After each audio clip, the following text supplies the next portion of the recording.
So some folks are finding that the O3 Air Unit is getting less range than the Avata did, and MadTech Ian, looking at it on RF meters, seems to show that it also has less power, especially at least in the CE modes.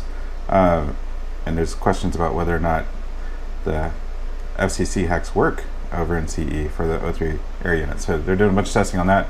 So I decided to do a little bit of testing just to see how it fares around the mock loop. And the first time I tried, somewhere real close by this White House, my ELRS was complaining like crazy.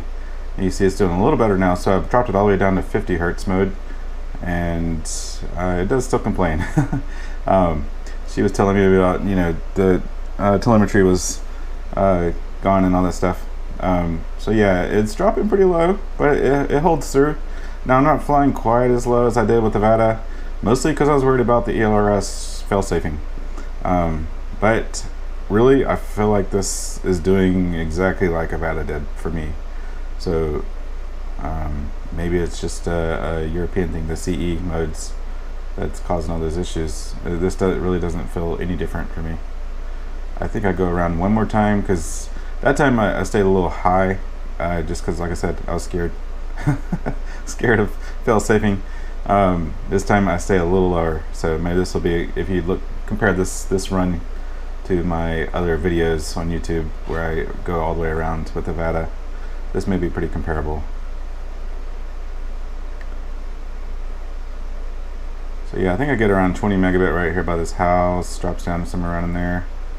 Yeah, it goes low right there. And it comes back up for a second, and then right up by this next tree is where it's going to go down again. That's kind of a hard spot, but I stay pretty low.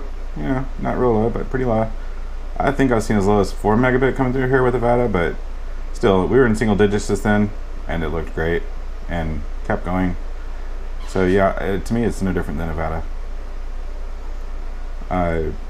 Except for with Avata, I wasn't worried about my control link. This is that little bitty board though. It's the one that like fits on your fingertip, and the antenna is built in the ELRS board, so it doesn't really get great range. But as you can see, you drop it down to 50 megahertz, and not 50 megahertz, 50 hertz, and it's good enough for my uses. Almost crashed right there. I was really jittery after coming off that, pushing my range, so I just pretty much just go and ditch it now. So because I was too jittery to really fly good.